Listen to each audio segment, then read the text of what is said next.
remember the protocol, but glad we're having the meeting and getting started. I think let's take attendance, and if everyone could just go around for the advisory council to say who's on and what you what organization or interest you represent. And I've done this a couple times. Let's start with those towards the lower end of the alphabet. So I don't know who that is. So we'll just go with it.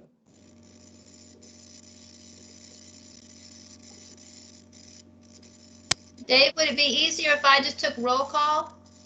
That is a splendid idea. Okay. So so Trent Perez?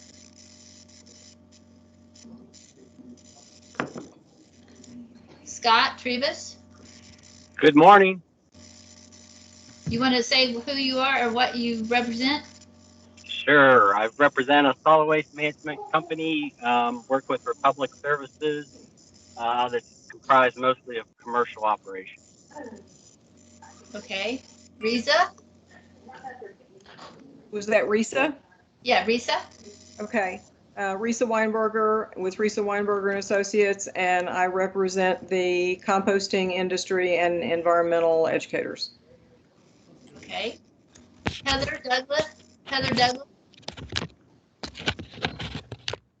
Hi, I'm Heather. I'm here. I am here on behalf of a private environmental conservation organization. I represent the State of Texas Alliance for Recycling and also the North Texas Corporate Recycling Alliance. Glad to be here. All right, Cheryl Murgo.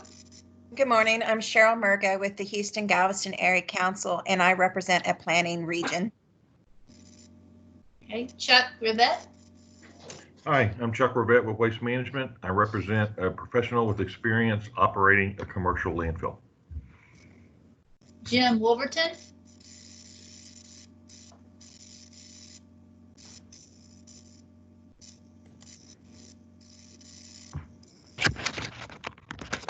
He was on. He may be on mute. Sure, but I see him. He's just muted, I guess. Jim, are you muted? It says mute. Is it off? Oh, there he is. I hear him barely. We barely hear you. Okay. I represent ACOG, counties under 130,000 population. Okay. Thank you. Jeff Mayfield.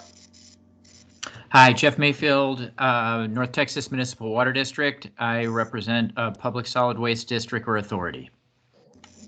Richard McHale.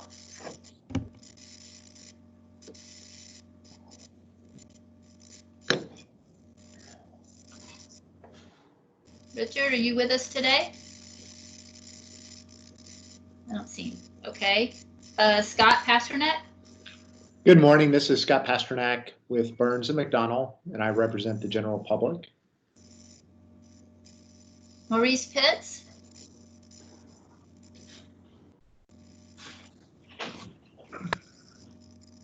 He may have had trouble getting in.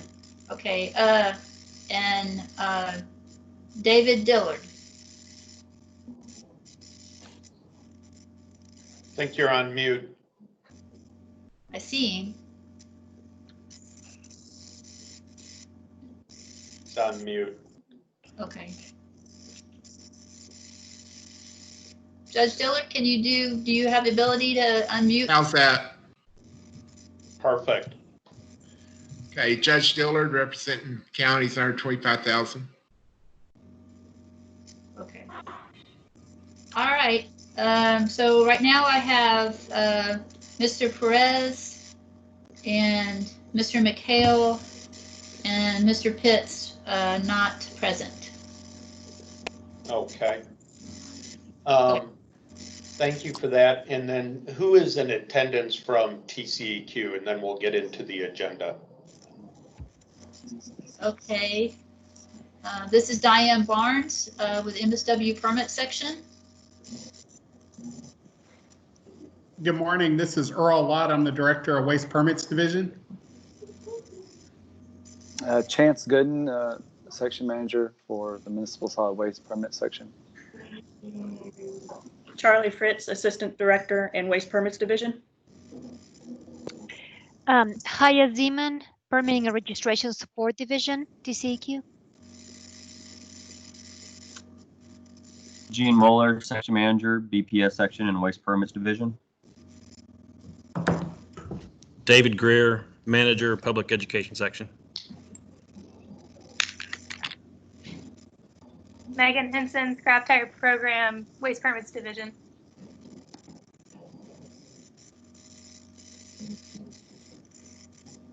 Okay.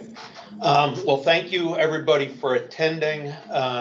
Definitely a different first type of MSWRRAC meeting I've been at in over 20 years, but we will get through this. So glad everybody was able to make it. And with that, Earl, I'm going to turn it over to you and let you give the Waste Permits Division update. Okay. Well, thank you very much for that. And welcome everyone. Glad to see everyone, even if it is under these circumstances. First and foremost, I wanted to let y'all know that there was an announcement that came out this morning. If y'all have not seen it, that I was selected to serve as deputy of the Office of Water. So this will be my last advisory committee meeting. But I did want to let everyone know the last 12 years have just been a complete pleasure working with y'all. I know I have worked with y'all a lot throughout the years on different issues, and I'm getting some bad static from someone. What I was saying is it's been a great run. I've met some really good friends, and I look forward to relationship if y'all ever need anything in the Office of Water. But I have to tell you, you know, Waste Permits Division has always been one of my passions. I mean, I stayed here 12 years and there was never a dull moment. We've got some of the greatest staff in the world, and you know, they will continue to serve y'all in that same capacity and value your input and everything. So first of all, I just wanted to say thank y'all for 12 long years in assisting us with different waste issues. But this is by no means goodbye. It's just, you know, going to a different part of the agency to serve. With that said, I expect that a new director will be named fairly soon because the Waste Permits Division is such a high priority. So anyway, but let's see. The other thing I was going to mention is, y'all know these are just really different times that we're in now.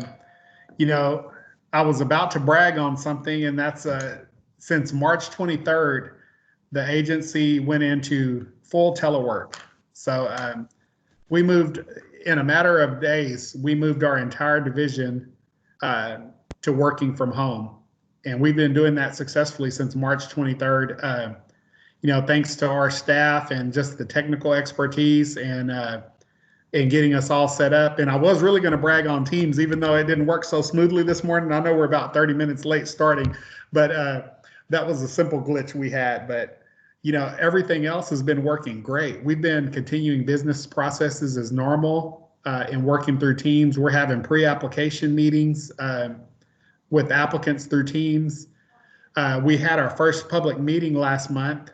And I guess we used GoToMeeting on that one, but that was a success. And I think we're even starting to see SOA is moving into virtual technology for their hearings, preliminary hearings and hearings. So, you know, this seems to be kind of a way of life that we're all having to adapt to for the time being. You know, I'm glad to see that we were able to respond to the need, but I have to say my style is definitely more personable. I like the face-to-face and the ability to shake hands and look a person in the eye directly. So it took some getting used to, but we're getting there. And you know, y'all, I'm not sure y'all are in the same boat too with your businesses and your organizations. Let's see.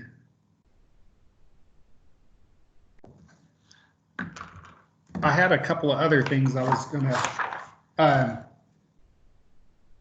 oh, Yeah, I want to point out that Charlie and Chance and some of our other staff, they did a great job of getting us prepared for this. You know, Teams was something that we had started, I guess, several months prior to this, and my entire division was adapting to it. I was the last one to sign on to it. I was just like, yeah, you know, I'll use old-fashioned email and everything, or y'all can come and visit with me in my office. And then, boy, I became a believer quick, and starting March 23rd. But I really want to thank my staff for getting us there and prepared. The other thing is we've looked at our timeframes, and we have not slipped on processing timeframes any whatsoever. If anything, we've gained some efficiencies because we're not using snail mail as much, so, or any, I guess. Oh, the other thing I wanted to talk about briefly is, you know, we're getting geared up for a legislative session in 2021. That, believe it or not, that's right around the corner. You know, I don't know, I wish I could predict, but I don't know what that's going to look like this session. You know, how they're going to have hearings. I mean, y'all have heard Austin is definitely one of the hot spots in the state of Texas. So it'll be interesting to see how they proceed with that, whether it'll be a lot of virtual committee meetings or what. But I'm sure the other thing that's going to be a focus is budget. I see this is probably going to be, without saying, a session that's definitely about budget. So fortunately for this fiscal year, we have not experienced any major cuts to our budget. However, I anticipate in the next biennium, we're going to see some significant changes. That's just inevitable. I mean, with the state, half the state closed down, if not more, businesses and whatnot, and tax revenue and all slowing down, as well as the oil and gas impact. It's just inevitable that we're going to experience some of that. But I know our leadership and our agency has always done a great job about preparing for those rainy days, and I would consider this one a flood. So, but I'm sure we're going to meet up to the expectations. That is pretty much all I had to cover. Does anyone have any questions or comments, thoughts before I turn it over to Chance? Well, I'd just like to take a minute and let's just stop, and anybody else that wants to say something. But Earl, I just appreciate your 12 years and all the time you've put in. You guys have always, you know, at these meetings come prepared. If there was a question you weren't able to answer, you got the information. And I'm kind of like you. I like being face to face versus looking at people through a monitor. But I just wish you all the best on the new endeavor. Give you a chance to learn something new and go into a different area, and that's neat. And our firm does a little water work too, so I might run into you over there. But I wish you all the best. I look forward to it, and thank you for the kind words, Dave. Okay. And I'll tell Ben. This is Risa. I just want to echo that, Earl. It's just been a pleasure working with you and the staff that you've built and the processes that you've built over the years. I really appreciate everything you've done. Thank you, Risa.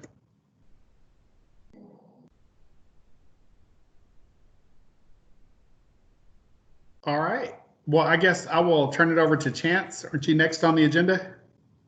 That is correct. Hello, everyone. Is everyone okay, able to hear me all right? Can hear you great. All right, great. Yes, indeed, Earl will be missed. To kind of take a little bit more aspect on working remotely and virtually, we've had to hire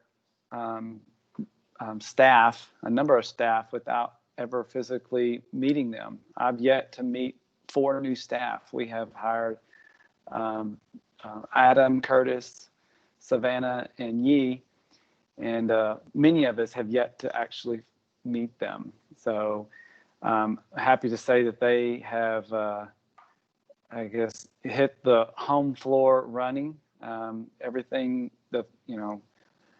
everything seems to be working smoothly for them, working remotely, even though they don't have any physical contact with us at the office. All their information has been given to them, through this virtual world we live in today, and they are actually catching on and producing the work that y'all submit us day in and day out. So I'm really pleased. A lot of kudos goes to our HR department and our IRD department, as well as Matthew and Will, getting them up to speed on what they need to do the job. So as a section and a division, we have been just trying to figure out how to get the resources that our staff need in their homes, whether that be an additional laptop or an additional monitor that we need to review these documents up at the office. So we're working through those things and trying to find money to procure that.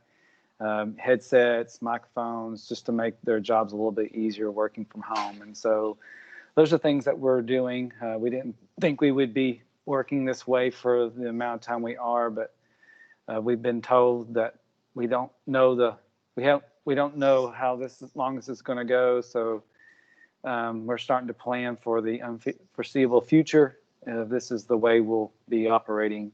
So slowly but surely, we'll start getting some more resources to our staff to be able to work more efficiently at home. Because as of right now, most of our staff, if not all of them, are working off of their personal stuff. So I really am grateful that they're willing to do that. And I'm grateful that our customers have been open to the changes that we've asked. And so we just kind of call them as we see them and work through them as a case by case. And indeed, Earl did mention we've got more efficient in some cases in that regard. So anyway, it's been great. We have one vacancy.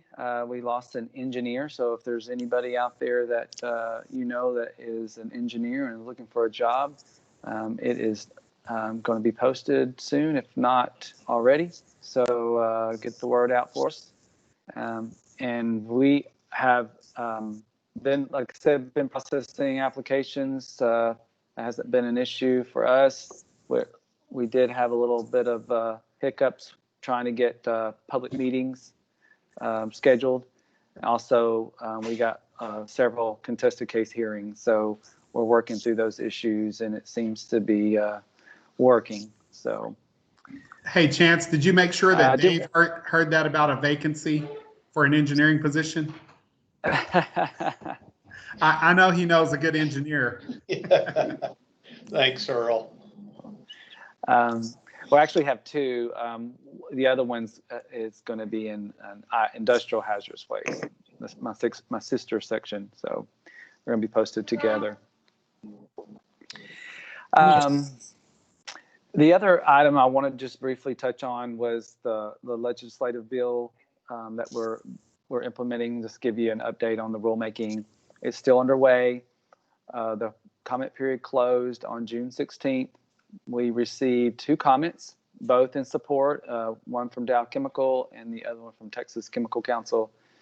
And so the next steps, next dates to look for, we will be setting that on a commission agenda on October 7th for adoption. The anticipated publication for those rules will be October 23rd, and the effective date will be October 29th. Now, we have already implemented those bills by the program, so the effective date's not really consequential, but just wanted to let you know that that's when those rules will be official. Just to remind you, it's Thompson's bills from the last session, HB 1331, where we raised our application fee from $150 to $2,000. The other House bill was 1435, and it required the agency to make site visits to landfills that are either amending or new. And the other House bill, 1953, was specific exemptions to authorized pyrolysis facilities that recycle plastic. Other than that, I don't have anything else that I'd like to update you on. If there's something specific or information that we haven't gotten to you guys or you're hearing, I'd like to hear that, because we're always trying to make sure we are covering all our bases to make sure we get the word out to those that are not familiar with the changes in our process. We put a lot of stuff on our website, so we direct a lot of people to that. But if there's something that you're hearing that I need to jot down, all ears. Thank you. Chance. Hey, Holly. Can you? Hey, I figured out the settings, but I did have a question about the org chart. Do you have an updated org chart that you could share? We will. We've had some updates. I don't know if it's out there on the external website, but I know we've updated internally, and we do. That's one of the things that we provide to you during these council meetings is a packet. Yeah. So what we can do after the meeting, we'll provide a little packet on some things so you'll have it. But I don't know if you heard me, but we do have 4 new employees and now subsequent vacancy. So I did hear that. I appreciate your assistance in moving this meeting forward. I abdicated to you, and I just want you to know we're only 5 minutes behind now. I've caught us up. You did. And Earl, I would just like to add, job well done. Gonna miss you. We're the same way. We do a lot of water project work, so I'll send an email out to that team to say you got a good guy coming your way. So best wishes and good luck to you if you're still on. Thanks, Holly. Hey, Chance, I wanted to, this is Jeff Mayfield. I just wanted to add on to what Earl was saying, that I really appreciate what your team has been doing during this time in keeping permit mods and correspondence moving forward. I haven't seen any slowdown whatsoever, and I may even say that it's been even quicker turnarounds than we've had before. We appreciate getting the emails, the letters via email, and everybody's been super responsive in your group. And so I just wanted to thank you for keeping all that moving forward during these times. Well, I thank you, Jeff. And actually, a lot of kudos goes to this young lady on the screen that's organizing us, Kristen Hernandez. She's a record breaker. A matter of fact, we've had, believe it or not, which was kind of strange, but about the time that this pandemic started, we had already 2 or 3 medical waste facilities that just came in as a new site requesting that permit, and then right after that we've had 3 more. So we've had an influx of requests for medical waste facilities. One of those was Kristen's, and she set a record. And we've got the if we hadn't have been for the public meeting request. And then the hiccups trying to get that public meeting schedule, we would have had that done probably less than 8 weeks, probably in 2 months we were done and ready to go. However, a public meeting was requested. So we had to try to figure out how to get that scheduled.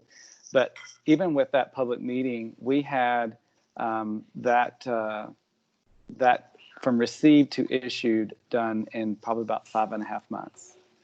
So that's pretty strong a record for something that has to go through a public meeting and do response to comments. So kudos to Kristen for that. Well, thanks. Hey, this is Scott Pasternak. Just to follow up on one of the things that you just mentioned, and also, yeah, definitely appreciate everything Kristen is doing.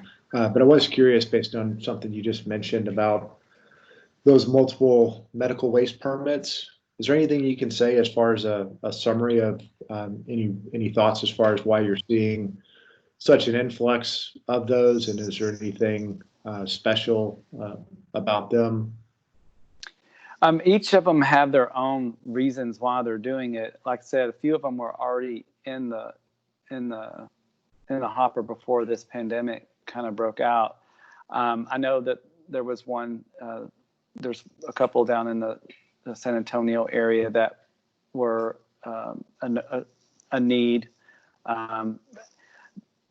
I don't know if it has to deal with the influx of increased medical waste. I know that we're dealing with a lot of inquiries if this testing of patients is considered medical waste, and hopefully we've kind of put everyone at ease that it's not. But I can't speculate on everyone's reasons why they want to get into the medical waste business, but we have seen an increase just in the past, 4 to 5 months. Some before, then some after. There's one company that's doing 3 at one time. So. Okay, thank you. Anyone else have a question for Chance? And Chance, I would say the same thing that Jeff mentioned. Things have kept moving along quite well. I did attend a public meeting in June, and it went really well being online. But I'm kind of like Earl. I really enjoy seeing everybody and shaking hands, and hopefully we'll be back to that soon. So if nothing else for Chance, appreciate the update. And I guess David Greer, are you there? My pleasure. I'm here, and I'll go ahead and turn on my camera as well. So I'm giving an update on Senate Bill 1376 and our implementation on that rulemaking. A little bit of background real quick. 1376 amended the Texas Health and Safety Code sections 361, 425, and 426 to allow for greater exemption from the municipal and governmental entity recycling requirements, including those requirements on school districts. And so we proposed the rules back in January. We received 2 comments on those proposed rules, one from the State of Texas Alliance of Recycling and one from the Lone Star chapter of SWRRRAC. Both in favor. One of the things that was suggested was that we update or we modify the location of the exemption section in the rule. We agreed with that comment, but weren't able to do it at the time because it was considered it would be in violation of the posting requirements through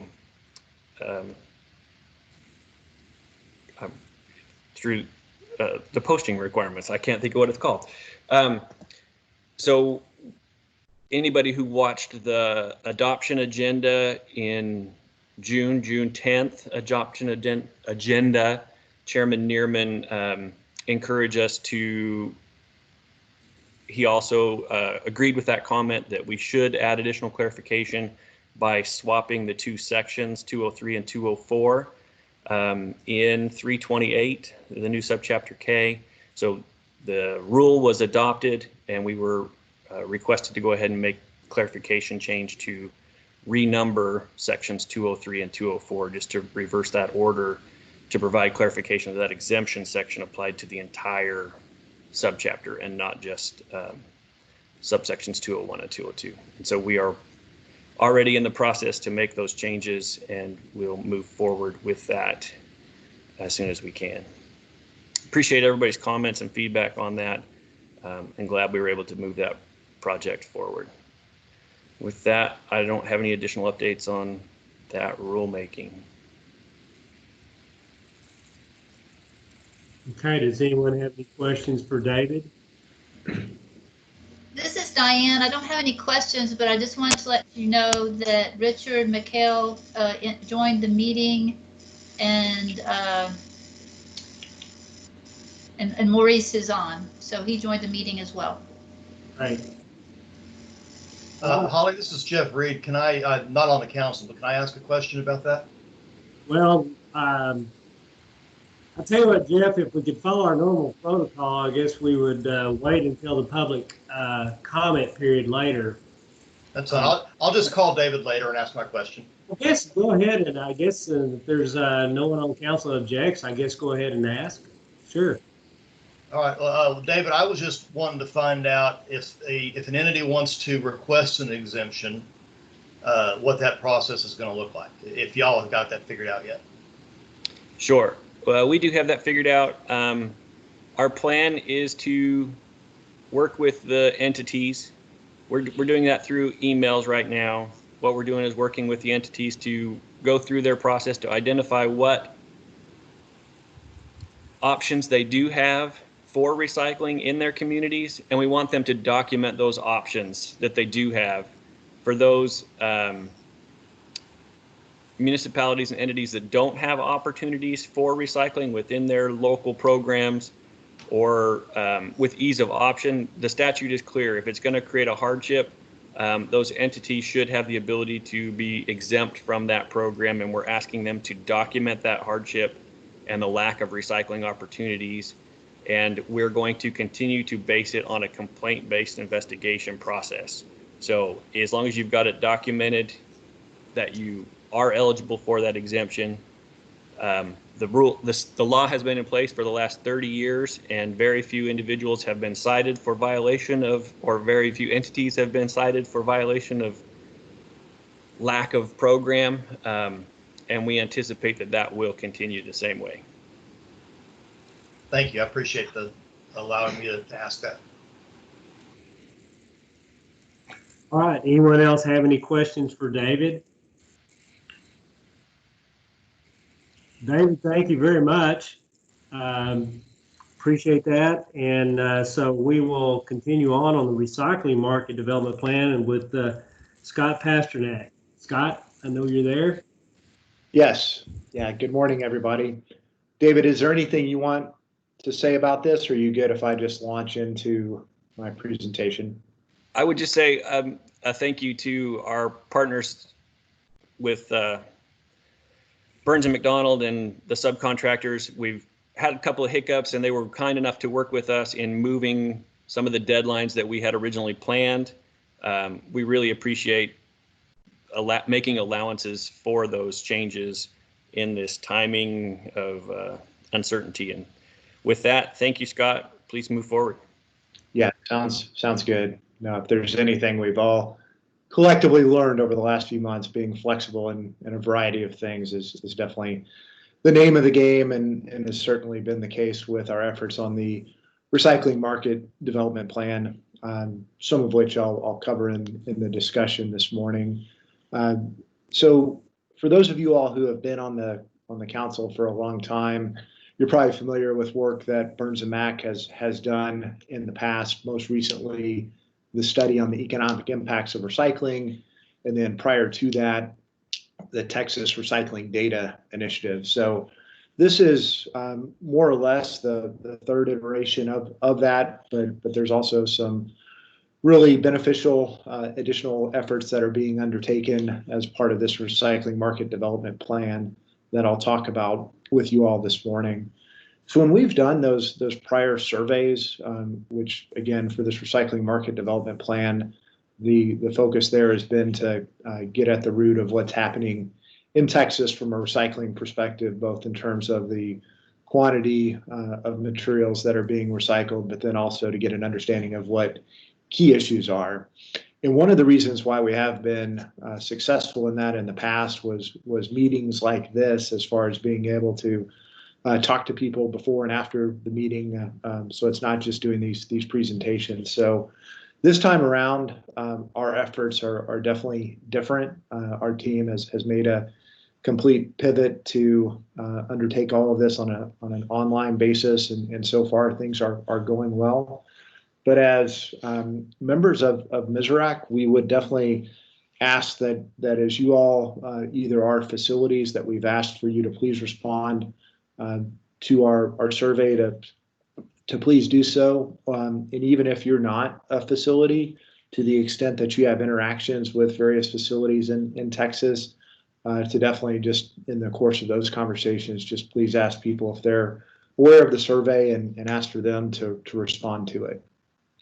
So as far as what we want to cover today, that is communicated here on this page. I know we've got multiple other things that we want to cover during this meeting, so I'll just jump into the efforts.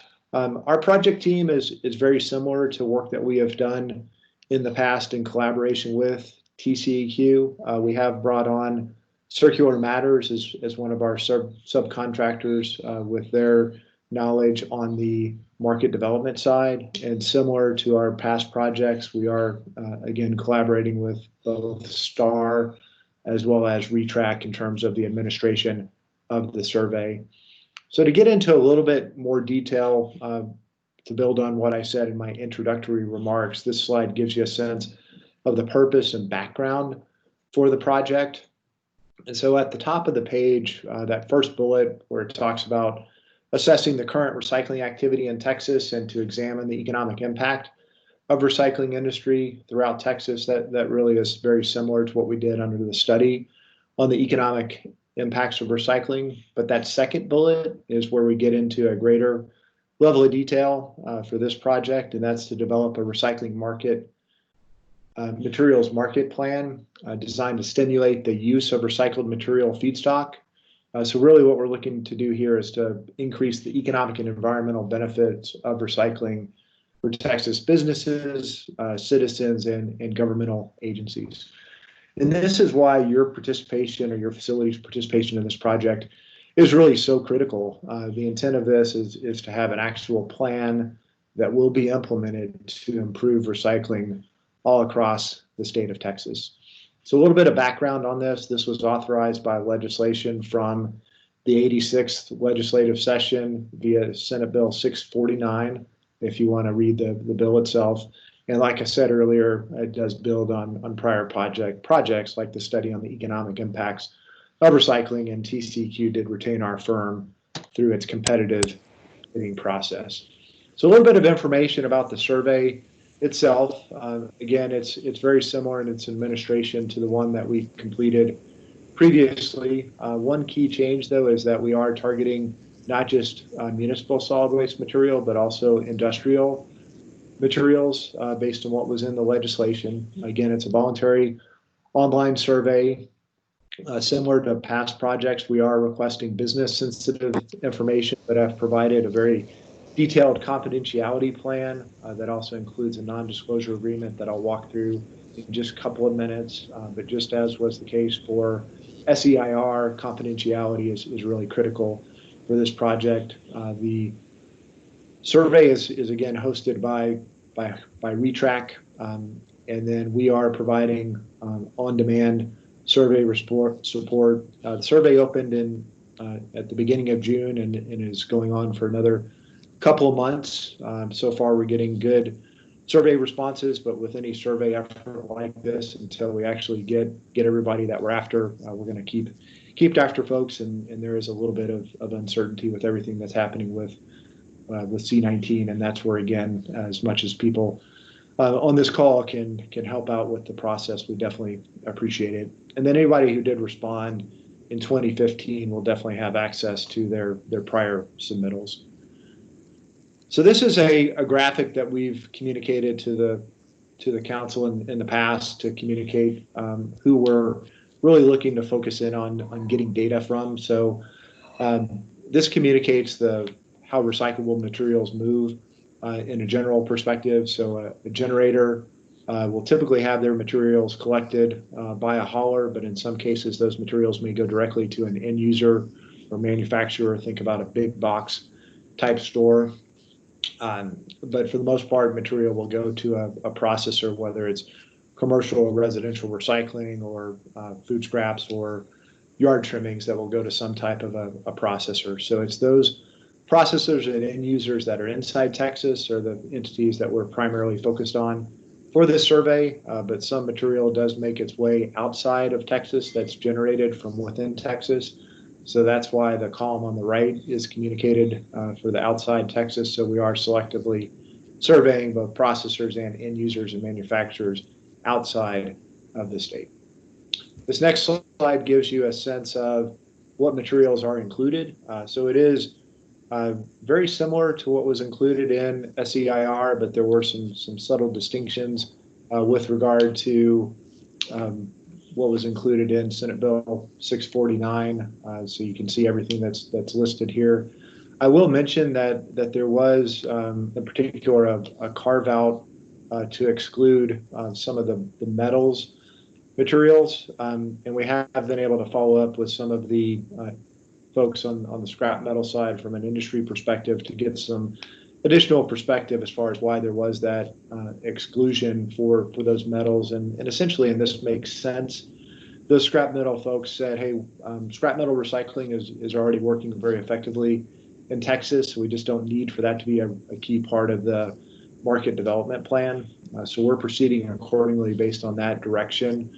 We are looking to still get supplemental data for the metals materials so that they can at least be quantified.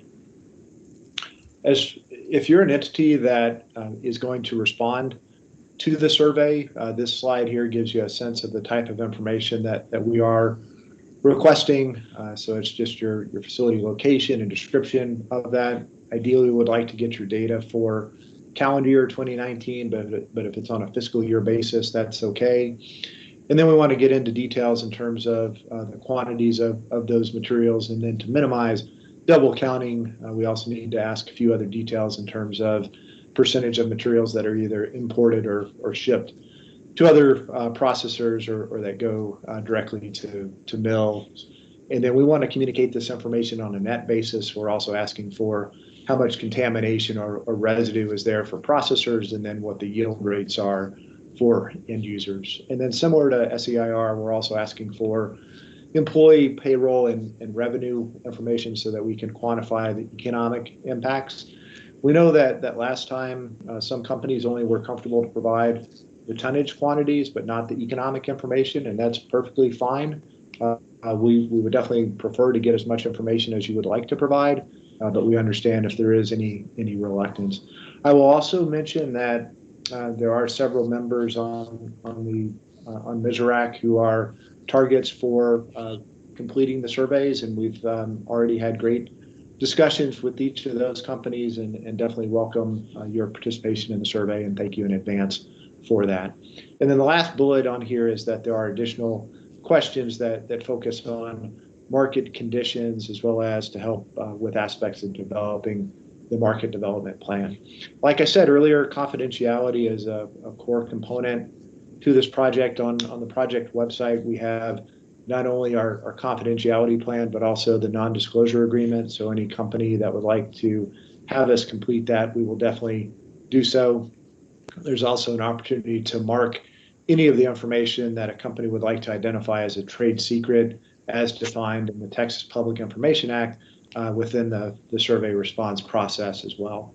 So this next slide just gives a little bit more information about confidentiality. Myself, all of my team members have signed non-disclosure agreements, so we are bound to keep that information confidential. We will also, like I said, just execute non-disclosure agreements with any facilities. All data will be aggregated on a statewide basis. Only that aggregated information will be shared with TCEQ or anybody outside of our project team, and Burns & McDonnell will take every reasonable measure allowed by law to protect business sensitive information. To actually access the survey, this is where you go on ReTrack Connect. There is a much easier website that I'll show at the end of the presentation, which is simply for the project that will then have a link where you can then go to the ReTrack part of the website as well. So a little bit of information about the market development approach, because that is a really important aspect of this project that's different from SEIR, and that's to complete a supply and demand analysis for each commodity. That's the focus of the plan, as well as to determine needs, gaps, as well as priorities for the market development plan. Something that is really important for everybody on as part of this meeting to be aware of is that our intent is to hold stakeholder forums to review the findings and to gather input. So we originally had planned for those forums to be held in person at the end of September, and we set those dates roughly at the beginning of March or April, thinking that we would hopefully be past some of the challenges with COVID-19. But at this point, we're not so sure whether that's going to be the case. So what we're communicating to you all, and TCEQ is very supportive of this, we're just going to be flexible for right now in terms of whether these meetings are going to be held virtually or in person. We've actually got great attendance for this advisory council meeting today. So doing this as a virtual meeting may be the way to go. And if we're able to do that, we could actually structure those meetings to focus on specific commodities. So if you're, for example, really focused in on organics, we could just have an organics focused stakeholder forum. Then the rest of this slide gives you a sense of the focus of the market development plan as far as identifying barriers, infrastructure needs and market development opportunities, and then developing the implementation plan as well as recommendations focused on institutional, administrative, and funding ideas. So this provides the contact information about the project, so you can contact either myself or Deborah Kantner, who's working on the project with me. We do have a project-specific website or email address within Burns & Mac, which is just txrecyclingstudy@burnsncd.com. And then if you need any technical support, probably first reach out to Deborah or me, but ReTrack is also available. And then, as I mentioned a moment ago, if you just want to learn more about the survey or the project, or if you are a facility that would like to participate in the survey itself, if you just go to txrecyclingstudy.org, that'll provide all the information as well as the confidentiality plan. If you want to see the prior study on the economic impacts of recycling, that's also provided there as well. So with that, Mr. President, I'll turn things back over to you and be happy to answer any questions anyone may have. Thank you, Scott. Does anyone on the council have questions? Are there any questions, Kristen? I think I saw a message. There were some questions popped up. Yes. There is Chris Moken. He asked a question asking if will the COGS have access to this aggregate data from this report as they will work to update their regional solid waste management plans by the 2022 deadline. Mm-hmm. Yeah, so whether it's the councils of governments or anyone, all of the access to the data will be provided on an aggregated basis, so it won't be broken down on a cog by cog level. That's a really great question, and one that we have talked about in the past, but just because of the confidentiality issues, we are not able to provide that information on a regional basis. And then in terms of the timing of the project, we are planning to submit this to TCEQ in the spring of 2021. So depending on what the specific timing is of those regional plan updates, it would just depend on that. But to the extent that there's anything that's needed, we're happy to collaborate with TCEQ if we can accelerate providing any of that data in a summarized format. We're happy to do so. Okay. Thank you. Are there any other questions, Kristen? I see no more questions on the meeting chat. Okay. All right. And just one last thing, Holly, if you'll permit me, just again, I just can't really emphasize the importance enough that all the challenges that we have right now in the recycling industry in terms of what happened with China, and then where commodity prices are, and now what's happening with C-19, it's so critical to reach out to please encourage companies to respond to the survey, and just with everything that's going on, more so to help us develop a plan that everybody on this call is going to benefit from going forward to make recycling more successful in Texas going forward. So with that, thank you for the time today. Well, thank you, Scott. And I guess that was something in the back of my mind was, has C19 impacted your ability to acquire data? Do you feel like you're still moving forward, or do you feel like that this is delay things? I mean, there was a little bit of a timing delay in terms of getting our ducks in a row to launch things, because our launch originally was going to be right when the shutdown occurred. So we delayed that for a bit, but now things are in full swing. And so far, we've gotten really great feedback from companies saying that they will participate in terms of the ones that have participated in the past. Where there could be a potential challenge is on the manufacturing side, because those are entities that we are reaching out to for the first time, and so many of those companies are going through all sorts of challenges. So I think we're at this point we're cautiously optimistic that we'll get the data that we need. But whenever we do these surveys, until you actually get to the deadline, you won't know for certain. Well, good luck, and hope everything goes well with all that. So thank you very much. Yeah, thanks very much.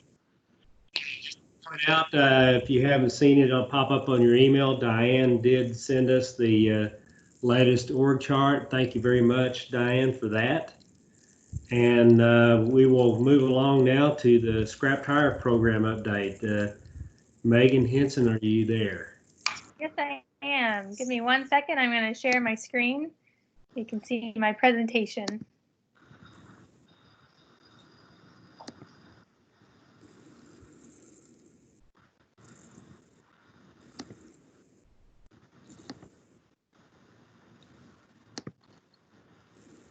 All right. Thanks for having me this morning. So I'm Megan Henson with the Scrap Tire Program and the Waste Permits Division. And I'm very glad that y'all invited me back to give updates on the tire program. We do have some new information to share with you today. So starting off, we published the 2019 Scrap Tire Annual Report in early June. It's available on the Scrap Tire TCEQ Scrap Tire webpage. And this report compiles data submitted by transporters, scrap tire facilities, and storage sites. We compile all the data into a report to get some basic information like end uses, the number of transporters, scrap tire facilities, et cetera, that are in compliance with reporting, and then the total number of tires that were handled in 2019. And then we also take that data and do some basic analysis to look for trends. So here is the end uses for 2019. We do use the same categories, overall categories, from 1 year to the next for consistency. So on the left-hand side, you can see the pie chart showing the percentage breakdown of each category. And on the right-hand side, you can see the approximate number of tires for each category. And jumping to the total real quick. So in 2019, there are approximately 44.7 million tires scrap tires managed in Texas. And this is based on the data that was submitted by those required entities. So it is pretty comparable to 2018. 2018, we saw just over 45 million. So we're holding steady with that, a lot of tires. 44 million is nothing to sneeze at. That's a lot. So just to quickly go over the percentages for each category, we saw about a 36% use for tire-derived fuel, 21% for landfilling, 15% for crumb rubber, 7% for other beneficial use, 11% for land reclamation projects using tires, and 10% for other recycling. And this data is available in the report, so I'm just going through it high level right now. And moving on to the graph that we started using in the 2018 report, we're going to keep it going. It was so popular, and we're glad that it had such good feedback. This is the rolling 5-year data for the different end uses, so you can see the trends quickly at a glance.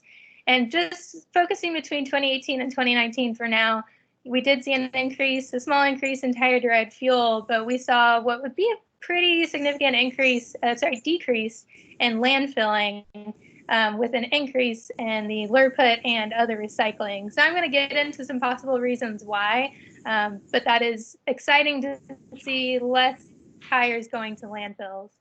We did see a decrease in the crumb rubber, but that might have been, it might be represented in other categories like the other recycling. So it really depends, the required entities, they tell us how they categorize it, and we do follow up if we have questions, but a lot of, we're basing our analysis and information on what is submitted to us. And again, this graphic is in the report if you want to spend more time looking at it.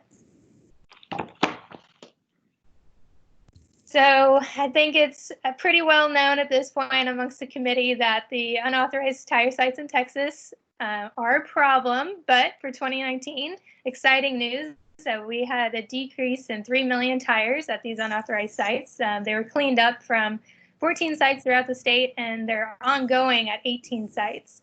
So we're really excited. That number went from about 14 million down to 11.7. So we're just over the moon to see that we're below 12 million tires in these unauthorized sites. We did see an increase in the number of sites. We're now at 111. I believe we're at 103 in 2018. So the good news is that there's smaller sites. There's mainly under 10,000, but it is still an ever-growing issue that we're trying to address. And we do track all sites, all known sites. If they're a few hundred to a few million, we track those yearly.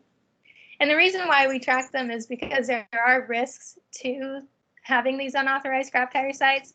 The picture on the left shows that, well, they're unsightly, but more than that, there's a real concern for fire and mosquito-borne illness. So it's important that we know these locations are monitored on a regular basis. And of course, we encourage people to clean up the tires at their sites.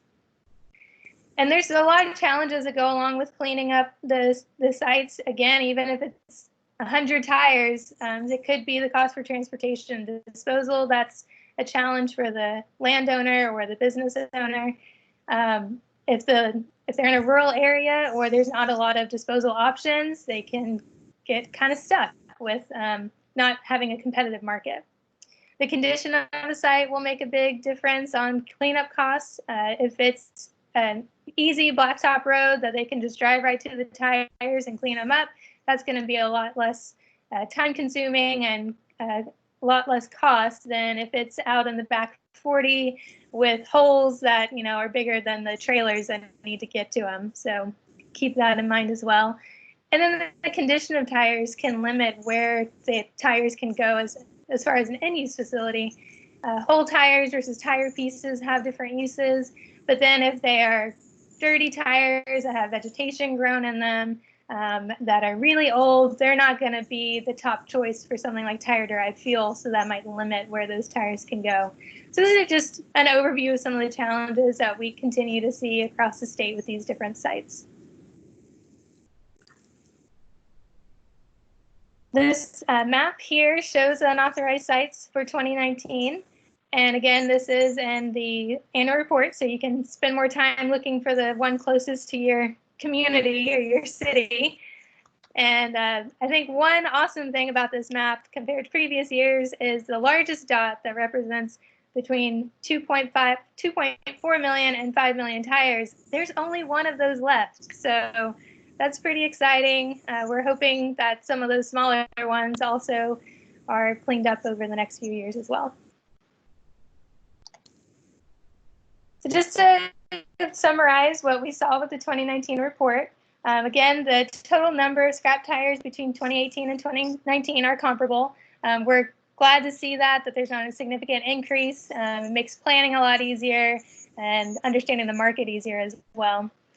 As far as the decrease in landfill disposal and the increase in LRPUT and other recycling, again, the regulated entities who submit this, they categorize the data, or they categorize the numbers and tell us where their tires went. And really, we think the main reason is cost. If there's other less expensive options than landfill disposal, we're seeing that the transporters and the other end users are willing to take those tires to those less expensive locations. So it's a scrap tire market is very much a cost-driven market, and we're happy to see that there's more viable options out there and leaving the capacity for the landfills for MSW and not so much taking up with scrap tires. And then again, we saw that 3 million tire decrease at unauthorized sites across the state. And one of those sites that was cleaned up had about 2 million tires on it. So just a big thank you to the landowner and business owner who purchased that land and stuck with it, cleaning up those tires. That was no small job. So moving on to the Scrap Tire Management 5-year plan. This is a brand new planning document. And it's not a regulatory document. This is something that the program generated, so we could have a roadmap of what we want to see for scrap tire management in Texas. It's also available on our scrap tire webpage, so be sure to check it out. And it does cover the current strategies for handling, storage, use, and disposal of tires. But it also identifies the challenges that we're seeing, both some of the older challenges like those legacy sites with the millions of tires, but also some new challenges that we have identified.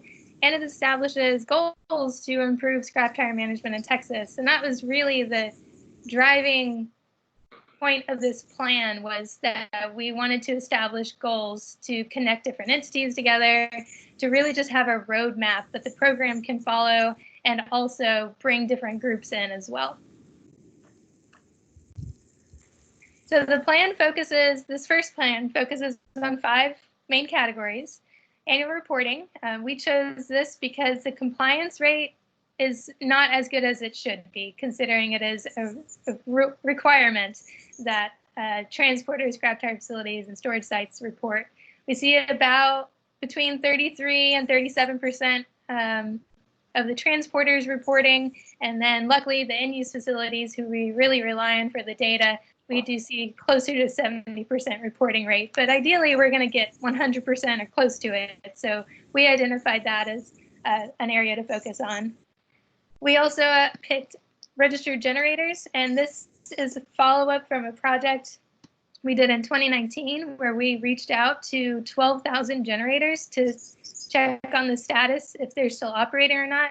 And generators are mainly like tire shops and similar businesses that have to do with, they create scrap tires in their industry. So 12,000 we knew wasn't quite accurate of the number of active generators. We got about an 11% response rate, and that's not bad for a first attempt, but we want to continue to pursue this and see how we can get better information on the registered generators in Texas. And we, of course, identified unauthorized sites as a main topic to focus on, because with 111 sites and still 11 million tires, that's continues to be an issue. And those challenges that I talked about earlier, we're looking at solutions and opportunities for those. So that's part of the plan as well. And then we identified 2 new categories that are new really for the program. And I'm personally excited about, because this is stuff that, you know, we really, it's just a new field for us, kind of getting beyond the just a permitting program and getting into more of developing and coordinating partnerships and developing resources for the public and local governments. The partnerships, it's TCQ and other state agencies, it's the state and local governments, it's also all levels of government and the private industry and landowners, just to kind of address those ongoing issues, especially with the unauthorized sites. And as far as developing resources, we're looking at if the TCQ develops those resources or we work with other agencies, but for those smaller governments where scrap tire dumping is a problem, they may not have the funds to develop literature and different, implement a program. So just being a better resource for the public and local governments to turn to on those topics. So definitely check out the 5-year plan. There is some data in there for the data-driven people, but then there's also these higher level goals, and you can just get an idea of where we're going over the next 5 years. And we're identifying at the beginning of each fiscal year areas that we want to focus on. So we're not trying to tackle all 5 of these categories in the same year. We're definitely doing baby steps to reach our goals. And that's all I have. I have the website up here so you can check out both of those documents, and feel free to email us at our general inbox if you have any questions, or you can email me directly with questions as well.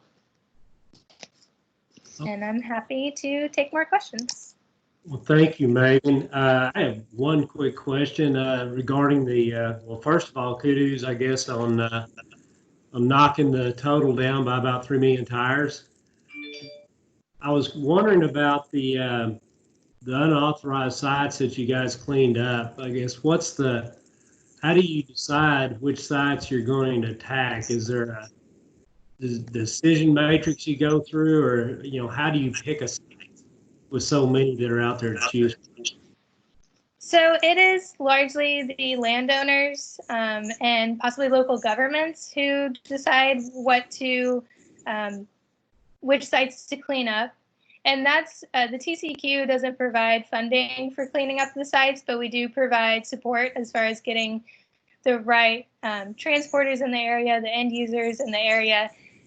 So it's really up to the owners of those unauthorized sites when they're ready to clean them up, if they have the funds available, et cetera.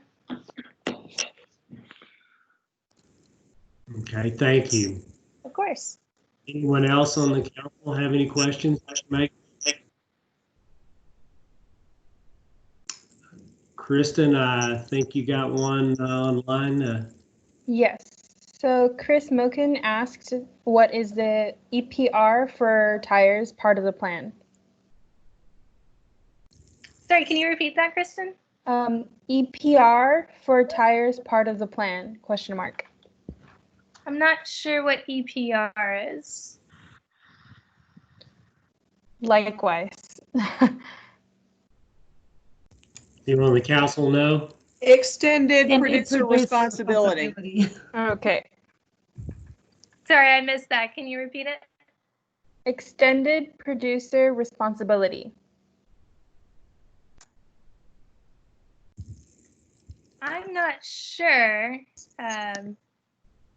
Sorry, let me just pull up the question so I can better understand it. Is this in regards to if someone manufactures the item, that they continue to be responsible for it even after it reaches its end life? And I'm guessing here, sorry, this is Gene Mueller, section manager in the BPS section. Chris Moken said exactly. So it is not, that's not a part of the plan. We're really focused on what resources are available, getting the different entities, like the different end users together. And, but no, there's not any part of the producer responsibility in the plan.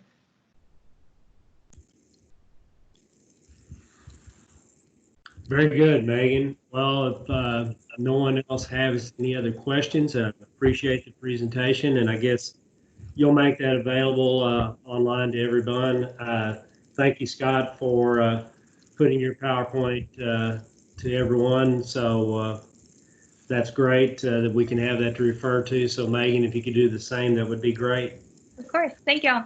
And Holly, I was also trying to just copy that PDF of the presentation into the chat, but I wasn't able to figure out how to do that. But if somebody from TCEQ who received that could please just add it to the chat, that'd be great as well. Okay, I can go ahead and do that. All right, thank you. All right, we will then move along to the Regional Solid Waste Management Plan update. And Gene Mueller, I think You prepared to go ahead and get started? As prepared as I'm going to be. Let's go, man. Good morning, everyone. Can you all hear me okay? Yes. Okay. Fingers crossed, my 4-year-old and 7-year-old boys have stayed outside, but there's no guarantees that that will last. So we'll see if this continues. This good luck. Yes, thank you for having me today. Here to discuss just a quick update on the regional solid waste management plans. And just to give a quick background on that, these regional solid waste management plans are plans that each of the 24 planning areas have. They're set up to where each of the COGs, those 24 planning areas, identify what their concerns are, their objectives, goals, and recommended actions for solid waste management in their planning area over a long-term period. What we're coming up to is that these long-term planning periods is a 20-year planning period. And generally, those plans were authorized back in 2007. They had been around a little bit before that, but authorized by the agency TCQ or TNRCC maybe at the time, back in 2007. And those plans, for the most part, their planning periods went to 2022. So we're a little less than, we have a couple years till for these plans, the life expectancy of these plans. So we could see that on the horizon, and that obviously, we'll need a resubmittal of these plans coming up in 2022. Given the time frame that these things were put together in the late 90s, early 2000 era, there's definitely not as many people that are still in the job when they had originally put these plans together. So there's a lot of newbies such as myself, and we recognize that there's definitely a lot of these COGs that maybe don't have the resources, as well as the TCQ, the resources to people and staff and employees that had put these together back in that time frame. So recognizing that, we moved forward here early this year to create a form on these regional solid waste management plans. The goal of this form, the balancing act that I asked staff to do, was create consistency, uniformity in the plans, but allow for flexibility across the planning areas. So what we see is the idea of creating this form is that we've seen the other regional solid waste management plans, and there was some guidance saying that they needed to follow the state plan that doesn't exist anymore. But even looking at these 24 plans, the variation amongst them, and I don't mean by content, I mean by structure and format, was kind of all over the place. And so it made reviewing each one its own, unique kingdom, and you didn't quite know exactly where to go to find specific information. So recognizing that we'd like these plans to be in a general standard format and structure, and there's a lot of benefits to that. It will allow each of the regional planning areas to look at each other's plans and know exactly what section to go to find pertinent information. Also, the agency, the TCQ, is entrusted with reviewing and approving these plans. So the standard format idea will also help with that. Also, we wanted to make sure that by this standard format, it would ensure that the plans meet, the minimum rule requirements. So that was definitely an important part. These plans are required by statute and are discussed in rule in 30 TAC Chapter 330, Subchapter O. So that was another goal of this form, is to ensure that it meets those requirements. With that, early in the year, we put together, or coordinated with the Texas Association of Regional Councils, letting them know, in addition to the COGS, letting everyone know that we wanted to generate this form for these plans, and definitely wanted input from the COGS and from TARC. That was in early this year. And with that, I do want to provide a shout out and a big, thank you. I won't name names of every solid waste coordinator that was involved in that work group, but definitely a big thank you to Jenny Lewis Ford and Kimberly Lyle Dowdy with the Texas Association of Regional Councils.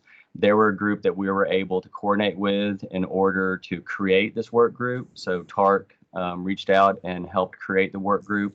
Also, a thank you to John Austin Stokes, the executive director of the Concho Valley COG, for taking a lead role in that work group, and then the numerous solid waste coordinators from across various COGs, where I think we got a good distribution across the state for their input.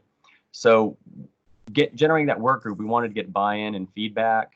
So giving you a little timeline of how this went down was in early March. So March 2nd is when we shared, we developed the forms and instructions. Around early March 2nd, we shared those forms with TARC so they could share them with the work group. And we kicked off a conference call with TCQ, the work group, and TARC on March 11th. So this was right before COVID-19 was about to have us switch over to a telework period. But once that telework period kicked in for us, it was generally around March 17th, somewhere around there, the 20th, 23rd, somewhere around there is when we fully transitioned to telework. I was able to reach out to Kimberly and verify, hey, we're still up and running. We're just doing this via telework. Are y'all still up and running? And can we continue to develop this form? And the answer was a resounding yes. And there's been a great collaborative effort between us and them. And I would be remiss to also not send a very big shout out and thank you to the TCQ staff, Santos, Cheryl, Brenda, and Anju. They've been instrumental in helping put together this form and communicating with the work group and with TARC. So with that early March time period, there's been 2 iterations of where we've sent those documents to the work group. The work group has submitted feedback back to us. We made adjustments to the form, the instructions, and we sent back that second version.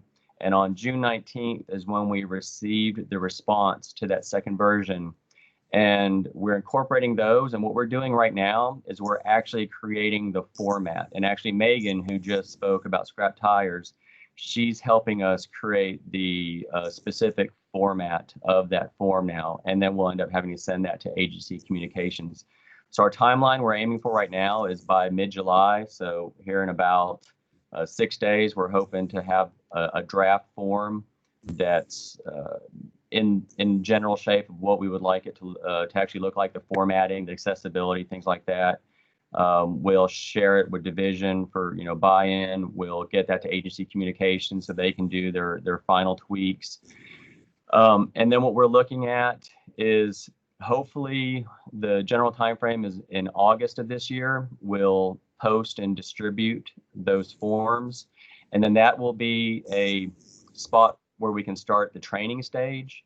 And what we'd like to do is put together some video conference calls, maybe some webinars, but things to invite the regional planning areas and the solid waste coordinators and the people that are going to be putting these plans together to have an instructional period where we're able to talk about the form and what the TCQ is looking for, and also get feedback, continuous feedback from the COGS. So that we would be looking to host those types of teleconferences and webinars around September of 2020. And then what we're looking at is in late 2021, very early 2022 is when we would expect to start seeing those plans being submitted for TCQ review. And our goal will be to have all those plans reviewed and at a final stage for approval by August 2022. So we're looking at a little bit over 2 years from now is when we would look to have these final plans reviewed and approved. And one more thing on coordinating with the work group, it's been a really positive experience. And based on those communications, the forum itself, we're doing things like we're adding general instructions in certain spots within the forum. We have comment fields. We have some tables. We have rule references in the forum. Also, to allow for that flexibility, we provide an area to use attachments in order to go maybe a little bit beyond what we're providing in the document itself. The instructions and the guide, based on feedback, we've also put some actual examples of what answers could look like or what information could look like within the instructions. And we're also identifying potential sources for information. So that was another one of our goals was, hey, if there's information that's out there that could save the planning area's time, money, effort in tracking down information, let's go ahead and share it with them. And it's not that we're mandating that information, you know, that those sources of information be used, but we definitely want to share those sources of information to hopefully make the people who are putting these plans together, their lives a bit easier for the planning areas. Also, something that came out of that collaborative effort is we created a helpful links page. So there is a page that has links to those various sources, to the rules, to things that the work group found could be helpful, and they definitely asked for those kinds of things. So we created a helpful links page. Also, we developed a plan development checklist, and that was thanks to someone who sits on this advisory committee, Cheryl Murgo, thank you, with HGAC. She had a template of a checklist, and we piggybacked on that and used that as well. So there's definitely been a lot of good things that have come out of this effort of coordinating between the TCQ, TARC, and the COGS. Definitely the concerns that came out, the main things I could see out of the work group were wanting to make sure that there was some flexibility they have. They wanted to know how prescriptive things were. And again, our main goal is to create uniformity with the ability to provide for appropriate flexibility. With that, that's the general update I wanted to provide on these regional solid waste management plans and how TCQ, TARC, and the COGS are working together on them. And hopefully I didn't speak too quickly there. I think I'm trying to make sure, again, I'm enjoying the silence right now. So if there's any questions, I'm here. Thank you, Gene. Do you have any way you could provide the links that you were mentioning of where we can go to look at some of that information that you could provide the council? Yeah, I think I could. The helpful links page that we're developing is something that I think would be in a position for us to share, because it's links to existing websites. So the forum itself is still in significant draft stage, but that helpful links page would be something I think we could definitely share. And I guess that'll also include all your due dates, moving down what are your milestone dates of when you want to see the information, and all the way up through, you said, approval by August of 2022, correct? The helpful links page won't have that information on it. It's more information sources, things that are discussed in the forum itself, the things that need to be in the regional solid waste management plan. There's various links to those informational sources and things for those solid waste coordinators or for the planning areas to put together. So that timeline itself wouldn't be in that link page. Okay. Well, I'm going to date myself. Those original plans were done prior to the late 90s. They were more like early to mid 90s. And besides myself, there's a couple others on the council, and I notice a few people that are on the list of attendees that were involved in those original plans. So there's still some of us out there. We're hanging in there. Does anyone with the council have any questions for Gene? This is Cheryl Murgo with HGAC. I'm one of those people who predate you guys too. So that I was hired originally at HGAC to do the regional plan back in the 90s, early 90s. So it's been very fun watching it evolve over the years. But I wanted to really thank the TCEQ working with us through TARC, the work group, that it's been a really collaborative effort that the TCEQ has given us a tremendous amount of opportunity to make comments. And when we've submitted our comments, they've been very responsive to them. And they've made it a very easy process. They're allowing the COGS to have flexibility, still maintain the consistency where it'll be easier to review by the TCEQ, but each COG will have an opportunity to add what's important to our region. As we know, each region in Texas has their unique challenges and opportunities. So again, thank you to Santos and Cheryl and Brenda and all of the whole staff and Jean. We really appreciate it. And the flexibility has been so appreciated. Thank you. Cheryl. Hi, Holly, we had a question. Sure. From Candlin McLean. She asked, will the COGS receive a timeline for completing the regional solid waste management plan? I believe there is a bit of a timeline in some of the contracts, but really the rule itself, identifies that at the cover page of your regional solid waste management plan, it does show the long-term planning period. So the vast majority of them do show that their planning period expires in 2022. But yeah, I would like for the TCEQ that we can share kind of if we're aiming for an approval in August 2022, let's create some kind of back date time frame to help the COGS understand, okay, here's the timing y'all need to think about as well. So maybe I don't know if that was quite the answer, but yes, I would like for us to provide some general timing to show how to meet that August 2022 date. Okay. You also have another one from G. Lewis Ford. Jean, can we work with you on the timeline for September training kickoffs? Yes. Thank you, Jenny.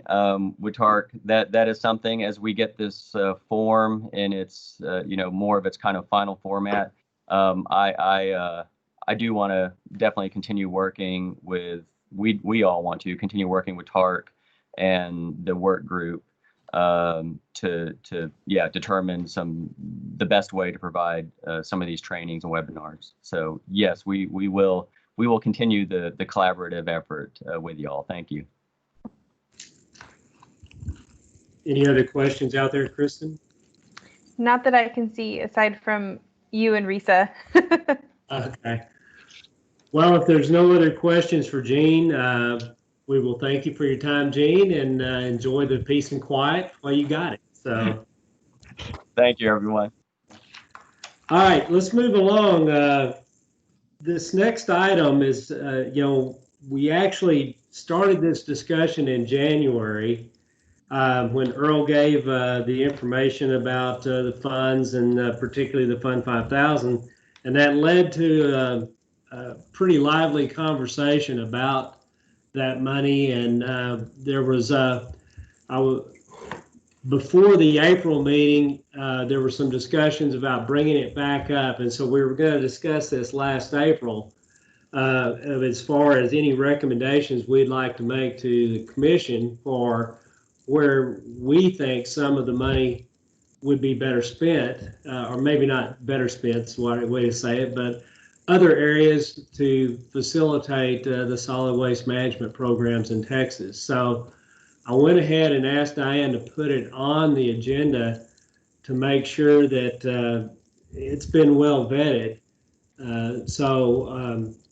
I know there were several of you in January when we had the discussion that felt pretty strongly about some of this, and so I wanted to just kind of bring it back up and realizing now with C-19 and with funds, we don't know what's going to happen in the next legislative year, and certainly any any change in the use of those funds would have to be legislated.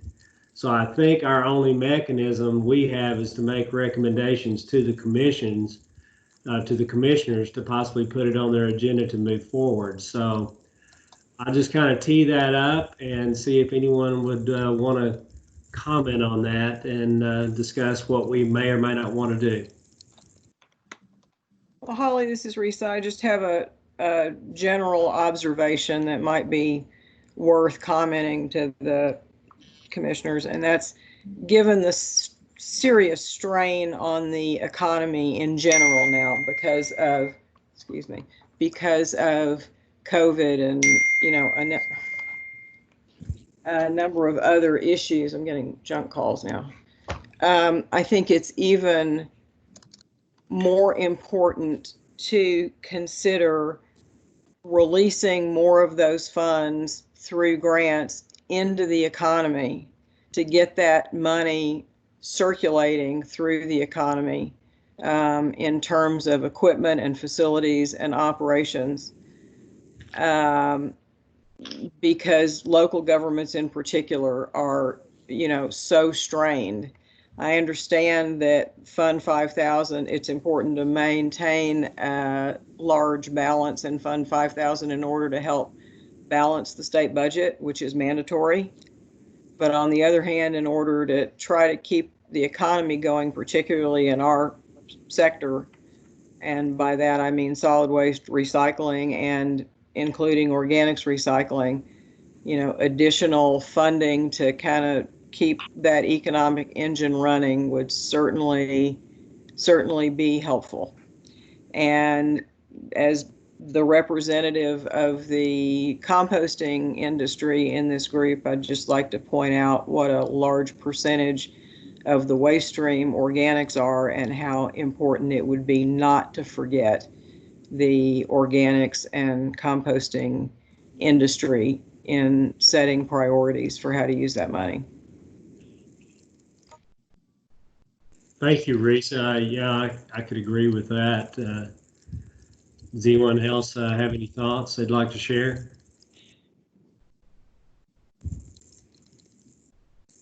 I think, and Diane, I guess, correct me if I'm wrong, I guess we would have to pass a motion if we wanted to make a recommendation to the commissioners. Is that how we would do that?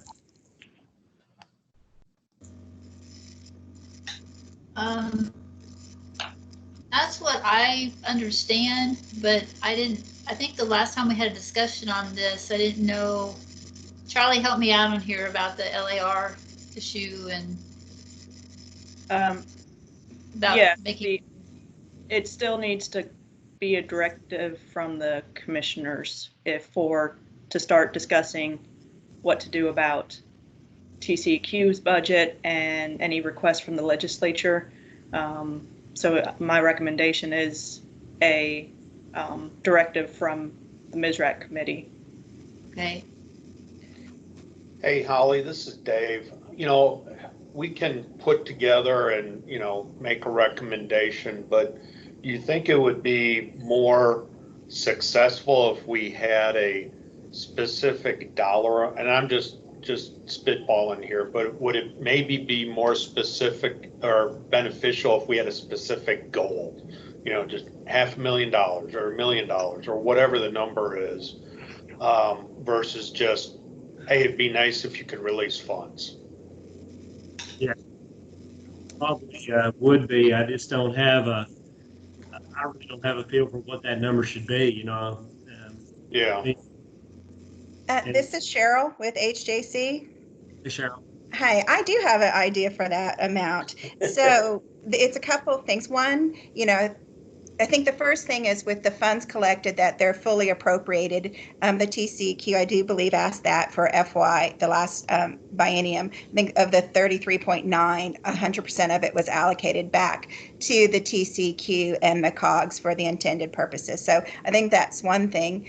And then if you want to make the slow request or the request to slowly draw down the $12 million or so in the balance, maybe consider like 11.2% or 11.2 million. That's the current allocation that the COGS get. And in the past, we used to get the 22 million. So it would fund the COGS to back where they were, that each of the COGS, we have unmet bound needs, and the money would probably, still go to things for recycling. It's an essential service. It helps feed the economy, and the other unmet needs that almost every COG has deal with environmental risk, be it the collection of household hazardous waste, electronics, illegal dumping. So my request would be that maybe the amount to consider is drawing down at $1.1 million, so $11.2 million. Sorry, it was very long-winded. So 11.2 million would be my ask to draw down from the fund balance. In addition to what they already get. Correct. Okay. When did they, I'm trying to remember when they trimmed those funds back. Shoot, that was 12 or 14 years ago, wasn't it, Cheryl? Not that. No, that happened in early, like it was 2011, 2012. Somewhere in there. Yeah, I think we saw the reduction in 14, 15. So Cheryl, I hear your request. I'm just going to propose, just like when we work with our clients and something happens that is financially pretty significant, whether it's rate increases or whatever, phasing it in. And I would just propose, if you ask for 11.2 million, you're probably going to get folks rolling their eyes. I would propose maybe you talk about, can we do that over a 5-year period? So you're, increasing that over a 2 million a year over a 5-year period and gradually increasing it.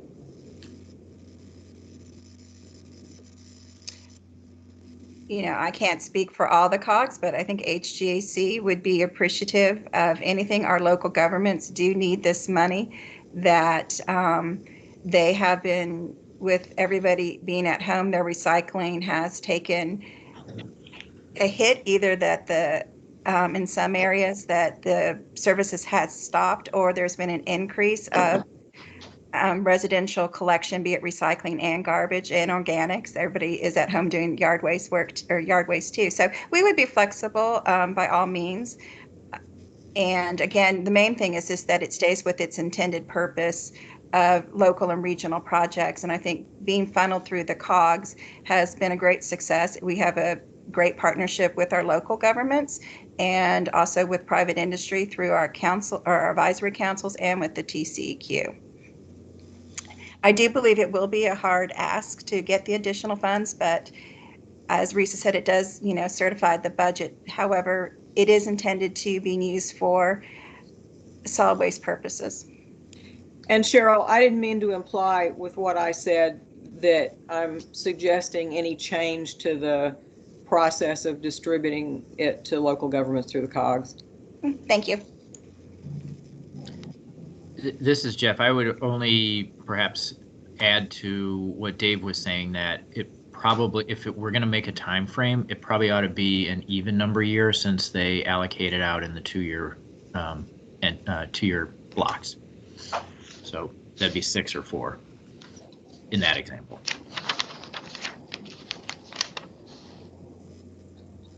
Thank you, Jeff. Anyone else have any thoughts they'd like to share? Yeah, this is Scott. I think one good thought about this discussion in terms of having it implemented over a period of years is that, depending on what the outcome is of the market development plan, it could provide an opportunity to sync up whatever that plan may include in terms of recommendations, to hopefully reconcile with the use of those dollars by the COGS and local governments, so that things could be done on a more coordinated basis. Okay. Charlie, so we want to take action on this if we get a motion floor Is that proper? Maybe Diane, is that a question for us right now as far as if we want to take it forward?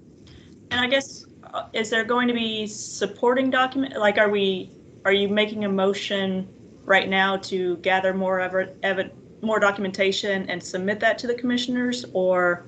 Yeah, I think that's what we do. I think we have to actually probably write down exactly what we want to request the commissioners to put forth in their agenda. So I think that's where I was thinking we would take a motion to take the next step. And I don't know if there's someone on the council who want to take a stab at drafting that. I also don't know the time frame that the commissioners have. When would we need to get it in front of them? Because obviously we don't meet again until October, and I would think that by that they've already started their discussions for the next legislative year. So what is our schedule as far as milestones ahead of us, Charlie? Do you know? I'm not exactly sure. I know we are having discussions on, I mean, like we said at the beginning of the meeting, is that session starts next year. So we are in the process of ramping up. So I don't know the exact schedule of our LAR to the Legislative Budget Board. So my recommendation is probably sooner rather than later. So later, October would probably be too late, is what you're saying. Yes. This is Diane. In the past, just a couple of recommendations that y'all, or resolutions that y'all have done. I mean, there has to be, y'all written something up, and then y'all all voted on that, you know. So I don't know if today you wanted to, if there's even necessary for a motion to be made that y'all want to go forward with trying to draft something. I mean, y'all could do that, I guess, and see if y'all are all in agreement with doing that, and then have a subcommittee, you know, put together to draft it. And Charlie, you can jump in if you don't think this is right, but y'all could draft it and work via, you know, emails, and then, you know, we could take I guess an email vote or something, or have a, I don't know, you know, once y'all have it drafted up and want to submit it to us, then there has to be some acknowledgement that y'all agree that this is what y'all want to send forward to the commission, and we can forward it up to them from our, you know, from our perspective. I think oh, go ahead. Go ahead. Okay. So, Holly, if it makes sense, you know, I have crafted motions before with assistance from others. You know, I'd be glad to work with Cheryl on putting something together, and whoever else would like to join in, you know, on that, and do that in the next 30 days or so. If we just want to, I don't know, make a motion today that we would recommend that this be considered some sharing of the Fund 5,000 to the COGS in a very systematic approach. And then we can get something more detailed put together, you know, here in the month of July into August, and get it over to Charlie by, you know, no later than the end of August, if that would work. Holly, would it be inappropriate for me to sort of give some, I think might be a good request? I mean, I think maybe Diane could read our last motion, but maybe we could consider the motion to draw down the 11.2 million over the next 10 years. I don't know if it's inappropriate for me to ask, but the 11.2 million over 10 years might be something reasonable and agreeable to the council. Well, Cheryl, I think, you know, I know where you're coming from because of your position with the COG, but I think as a member of the advisory council, I think you have every right to make a motion. I would be willing to accept that motion from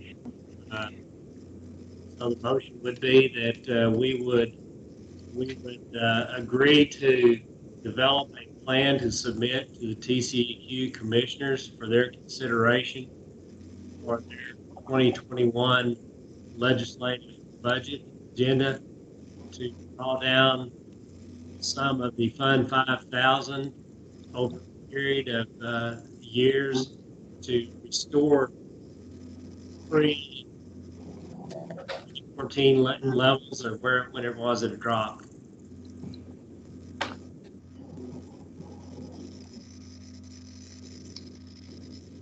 So Charlie, if they go through with that motion and we like after we get this recording and we write that down, would that be enough to take up the chain, or do we need to have it more detailed? No, the motion and then like the documentation, justification, we do need that to take it up onto exec and commissioners. So that's kind of what I remember, that we all, whatever we did, we had an official document that got. Yep. Yeah. So yeah, I think my recommendation is a motion here that passes, and then to work on the documentation. But also, I mean, if we only, you can make a motion and a just simple letter. You can do that as well, or as was suggested, spending a little bit of time to get that justification documentation. So I leave that up to the council of how extensive to put into the documentation that is sent to TCEQ. Does that make sense, Holly? Yeah, it does. I just wanted to reach out. I know Kristen, I think, has been getting some comments online. Anything? I haven't looked. I just see notifications. Just Teresa Finch saying the CB COG would be very appreciative of a 5-year plan to add funds to our programs. Okay. Mm-hmm. Very good. So yeah, Charlie, I agree. I think so. We possibly take a motion here to take the next step to develop a written plan that we develop by subcommittee that would be then brought back via email to the rest of the council to. Holly, you're breaking up. All right. Where did I break up at? I was on. You want Dave to do it? You want Dave to do it? Dave? To make the motion? Sure. Did you make the motion? I need to be sure that we get it in the recording so that we can write it down. Yep. No, you're right on that. So I would make a motion that we will craft a recommendation that we would be able to draw down funds over, say, a 10-year period to be provided to the COGS. We will provide we'll provide a letter with some substantiation for that in the next 30 days I'll to the second TCEQ. that. If you need a second, I'll second that. Who is that, Riza? Yes. Okay, we have a motion on the floor with a second by Risa. Are there any further comments? This is Jeff. I have a question. So we're leaving the dollar value open to be determined later and voted on via email? Yes. What I would propose, Jeff, is that right now we're making a motion to draw down funds over a period, let's say a 10-year period of time.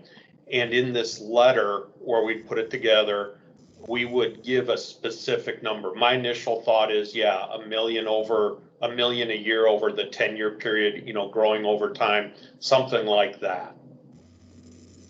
I don't have an exact number right now in my, that I have in my mind. Answer your question, Jeff. Is that okay? again, maybe I'll just ask Charlie and Diane, is that something that we can do and then we just agree at some point with what the amount is? Or do we need to have a vote at some point on what the amount is? We will need a vote, kind of, I guess by email, a vote, and Diane, correct me, a vote by email saying the council agrees with the final letter justification that is written. Once we have that, we can take that forward. Yeah, I don't know if there's anything legally binding about it. I don't think so. I mean, it's just a recommendation, so it's not, I don't think the advisory council really has any, like. It would, this is Cheryl. It would be helpful to know exactly how much is in the balance when we make the determination of how much we were putting in the request. I will send out the, we only publish the financial status on a yearly basis. So we do have it from the start of the fiscal year in 20. We don't publish and we don't release like live balances. Didn't we provide that in the last meeting? Yes, it's in the minutes for what we're going to work on next. 112 million, it says. Yeah. And that's close enough for these purposes. I think an email vote, I think that would be okay. I mean, we can either do it, we could be sent to us and then we can send out an email to council and have them respond back so that we have record. Okay.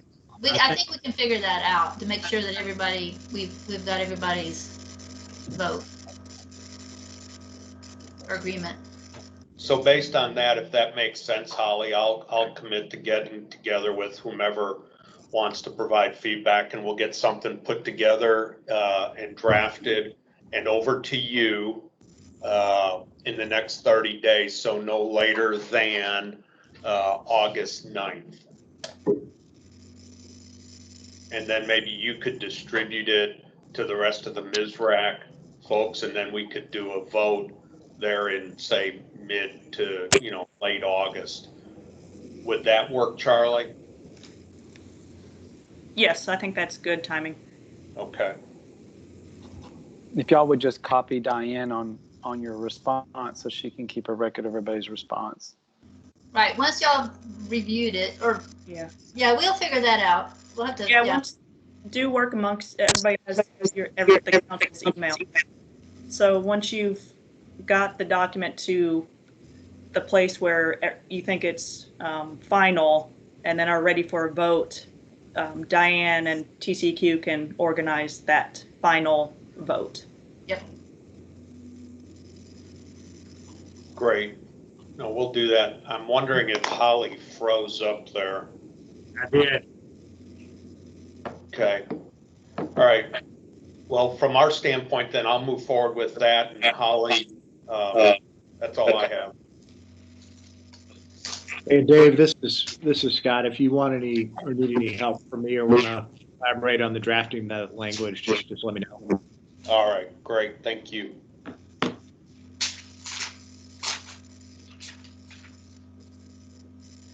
Holly, you there?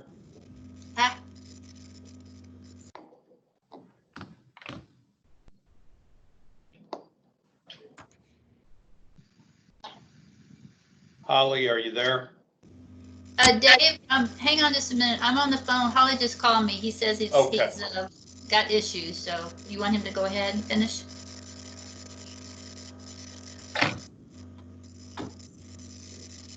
Oh, we need to take a vote. We need to take a vote on your motion, Dave, but he did say go ahead and finish up from here. Okay. All right, so let's take a vote on the motion that I presented and Risa seconded. All those in favor, and Diane, maybe you just go down the list, I guess. That'll work. Okay. Where's my list? I just had it. Okay. Scott Trebus.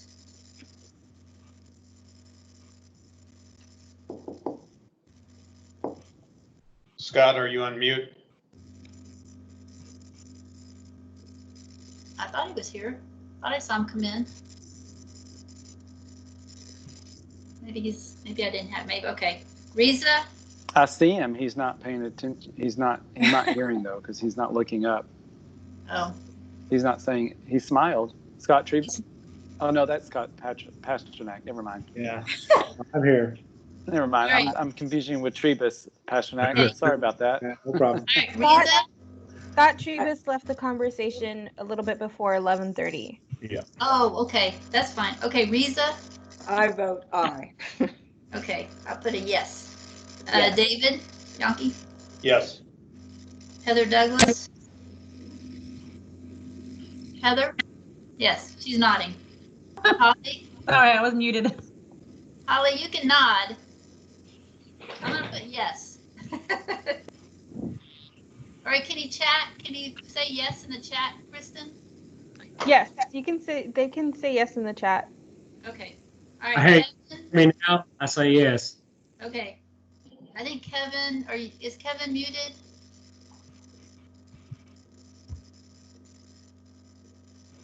I know he was here. Cheryl, Margot? Yes. Kevin's here and Kevin is muted. Okay. Chuck Rivette? Yes. Hi, Chuck. Jim Wolverton? Yes, okay. Jeff Mayfield? Yes. Richard McHale? Is he muted? I know he's here, or was. Richard McHale left the conversation around 5 minutes ago, I think. Okay, that's fine. Scott Pasternak? Yes. Maurice Pitts?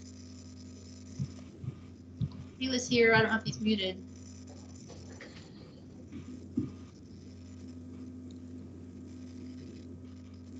Maurice is muted, but he is here. All right, and Judge Dillard? Yes. Okay.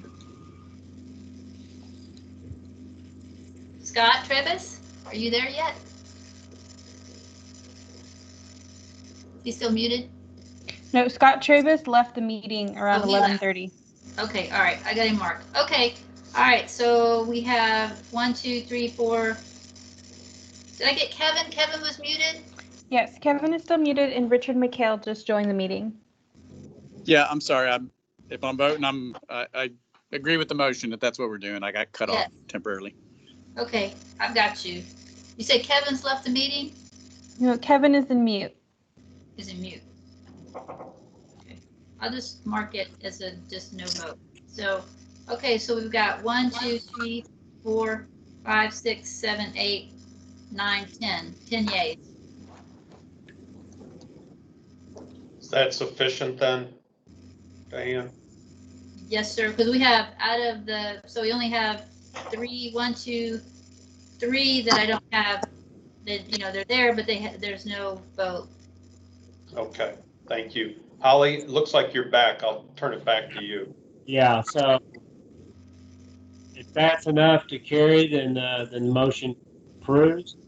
And Dave, I appreciate you and Cheryl and Scott and whoever else. If we could maybe have something together by the end of July, get to everybody, maybe get this thing wrapped up by the end of the month if possible.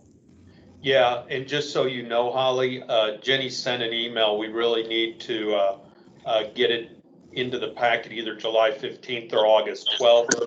So we will get this done by the end of July so we can get it into I believe, the commissioner's packet on August 12th. So we will move forward quickly with this. Yeah, so send that to me. I'll provide it to all the members, and we'll take a vote on that document at that time via email. Thank you. Thank you, everyone. Appreciate it.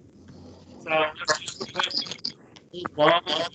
Next item is the January 2016 meeting highlights. Were sent out via email. by Diane earlier. You've had a chance to look at them and entertain a motion for approval. Just had a chance to look at that. Have a I second. motion to approve and a second. Who is the approval motion? Excuse me, who made the motion? Commissioner Wolverton. Wolverton? Yes. And who's second? Dave Yankee. Yeah. Thank you. So, all in favor? If just give me some back and I vote, Diane, is that? Aye. Aye. Aye. Aye. Aye. Aye. Okay. right. Well, let's do it this way. Are there any no's? That's the easier way. Okay, it passes. We're good. It's passed. All right, moving along. I guess, are there any action items remaining? I think that was really our main one that I was aware of, Diane. Jean, are you going to try to get something to the council about the? Helpful links page. Yeah, I already sent an email and I have Kristen on it. So once it's ready, I'd like for it to be added to the packet that's going to be provided to the council. Okay. Okay. Chance, did you have anything? I didn't have anything else that I thought that we needed. No, we haven't. I don't have anything. When y'all asked for things, I saw that it was being sent. Y'all got the org chart, but didn't show the vacancy on there because it's not actually been vacated yet. But you say packet, but we've been piecemealing all your requests as the meeting goes along. So you have your stuff. The only thing left to send was a link that Jean just referred to.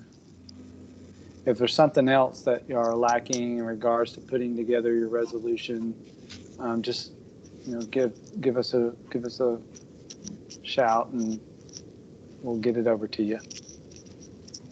Thanks, Chance.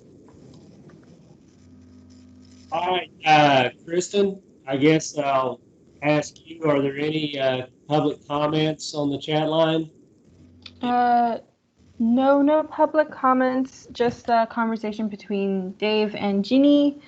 I guess right now, if there's anyone who had made any comments, I know that there was that switch off between the previous live event and this one. Now is the time for you guys to present any public comments.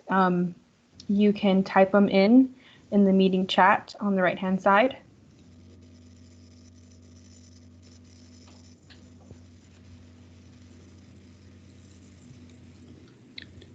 We can also, you can talk in this Yes. one. I mean, so you Yes. can talk too. Okay. You can also talk. There's a hands button you could use in this one. Mm-hmm.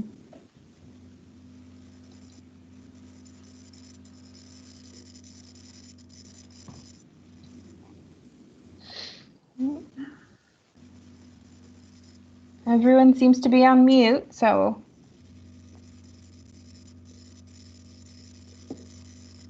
Well, I would assume then that there are no comments. And with that, I apologize for my technical difficulties early on. Thank you, Dave, for, as Vice President, taking the role and stepping in and doing a yeoman's job at that. Thank you to all the presenters this morning. We appreciate the information that you brought. And thank you to the council for taking a step forward and trying to get some money for the COGS later on down the line at some point. So I have no other items on the agenda. I wish you all to be safe. Wear your mask, wash your hands, and let's keep our fingers crossed and say our prayers. And we'll be together maybe October the 8th of 2020 for the next MSWRRAC meeting. So with that, I will say we are adjourned. Thank you, Diane and Kristen. Thank you very much for all the work y'all did putting this together.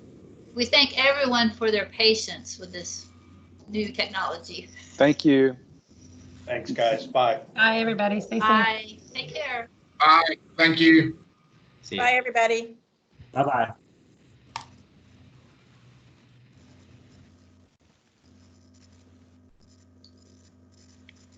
Charlie, are we still staying on?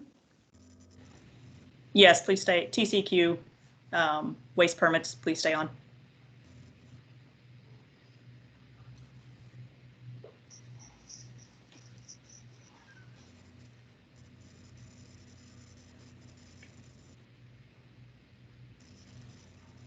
Kristen, I think since you started the meeting, you can kick some people Kick them in a out. little bit. Yeah. I'm kicking.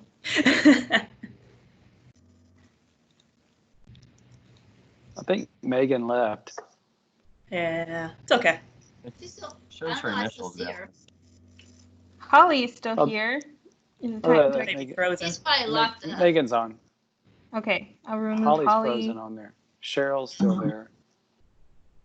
Isn't Cheryl Untermeyer?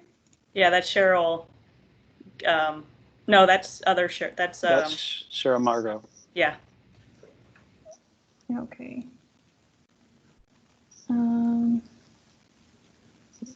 Megan, can you turn your video on now? Okay. See, she's out now. Okay. Do y'all need my video? Yeah, just for a Yeah, couple this seconds. is for that We Are TCQ. Yeah. Gonna try this again? Yes. So Oh, are we doing Communications asked us to record videos, and your microphone. Okay, there it is. Asked us to. We still record- have somebody else on here. We Who's did? Chris? I don't show. Chris. Chris Moken? I have a Chris Moken. I don't see him. Suit up. Okay, I no, see he his- left. Okay. Okay. Okay. Okay. Agency Communication asked us to show how we've been working from home and using technology. So I picked this meeting since it was new and eventful and all that. And at the end, they want us to you all know Allison's video where at the end they said we are TCEQ. So they want us to do this here as well. Is From what we Gene's camera learned. on? Because it's not showing up on mine. Sorry. Mine? Who's- Oh, I just flipped it. Mine's not showing up? Salt next to your What desk. about Gene? Yeah, mine's We on. lost Gene. Gene, where's your camera? Really? I saw Really? it. I can see Gene. Yeah, Yeah. you locked out. Oh. There he is. Okay. Back. So what we were. Chance, I don't see you either. What? I'm not here. I see Chan. Can you? Okay, I Can see you all see me? 5 of you. Okay, so I see all Okay. 5 of you. And I'm recording, so that's Charlie what can see us. That what counts. She's recording. All right. what we No, learned from it's easier to yesterday. see when you can watch everybody's lips. Yesterday was a hoot. Yeah. So what we learned from yesterday, this is really difficult. Chance, do you want to go over? You had the best pronunciation, so practice yours so we can copy it. It's it goes. We are TCEQ. That's how That's it. what we want. But we have to have that pause between we are. So it's So this is We a practice are- round. TCEQ. We are. What's hard is all of us TCEQ. doing that together. Are we in counting unison. down? Is someone going to count us down? Yeah.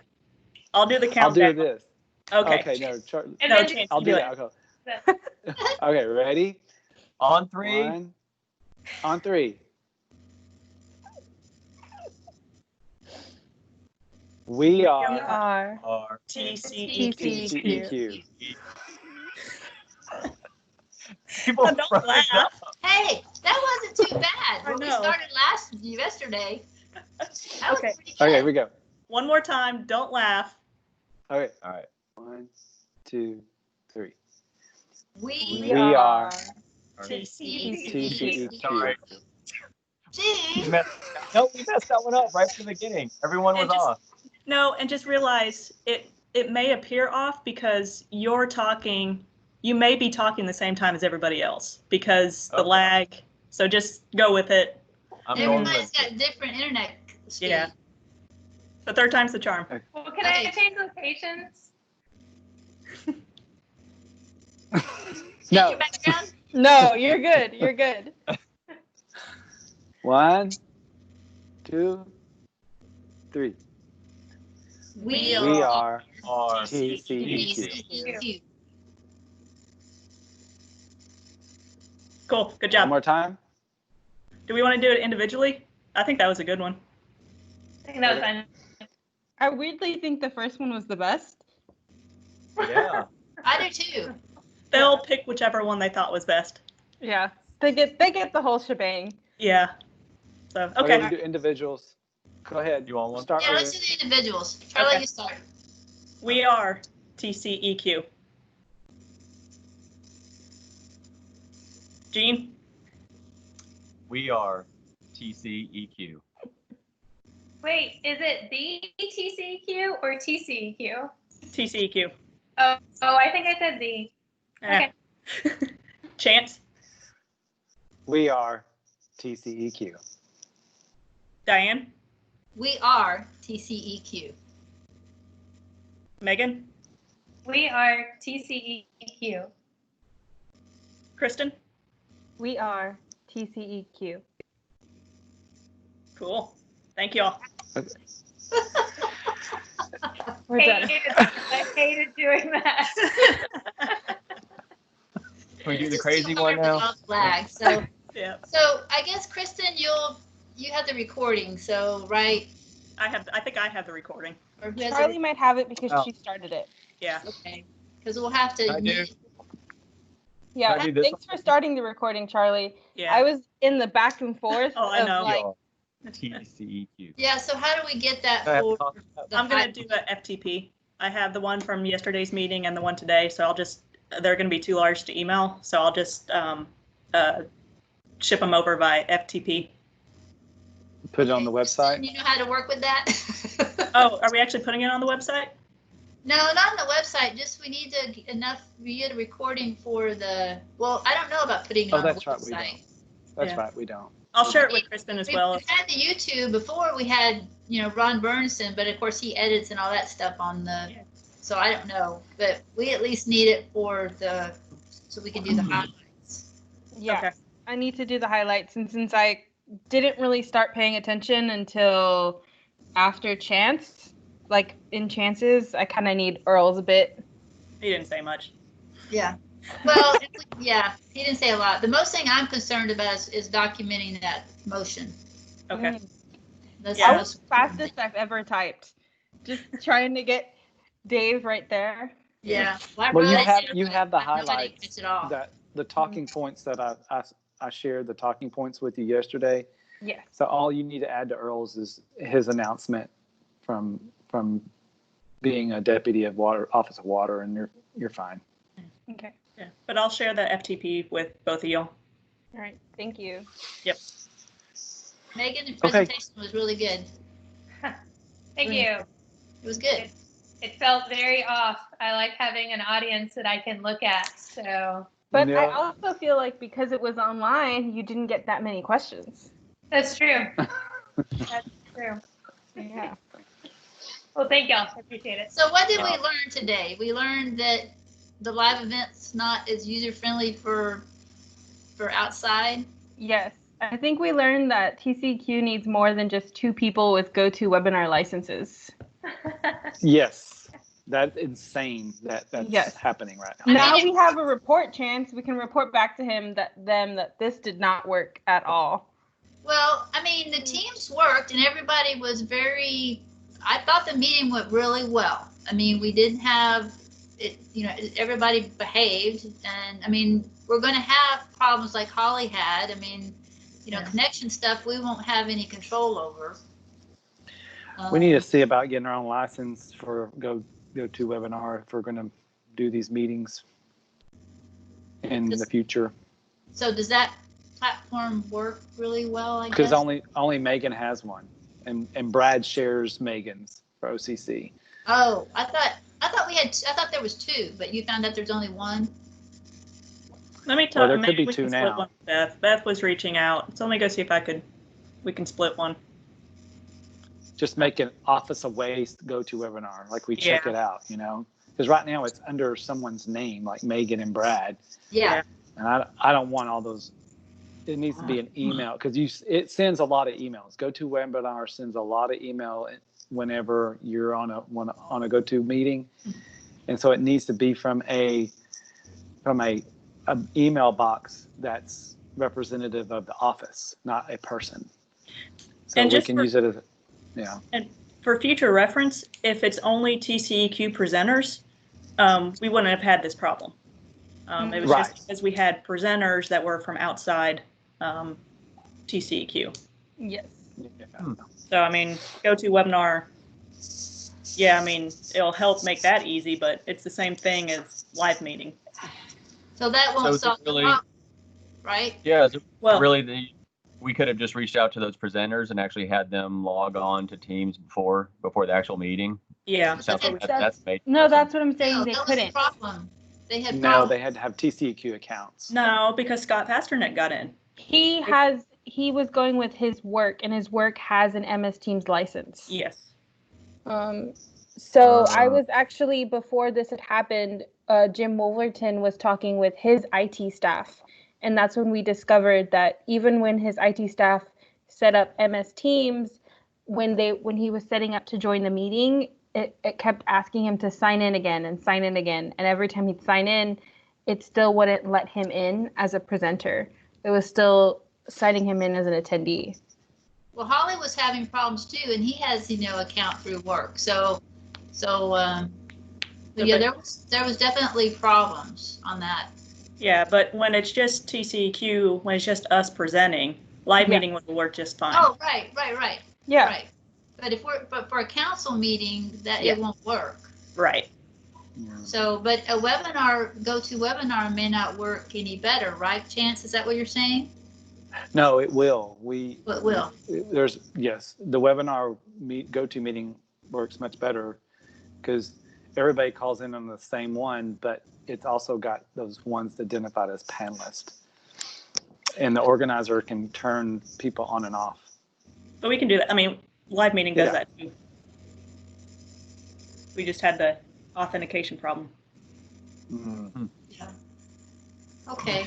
Well, I get to go listen to cat training for 4 hours. Is it really loud?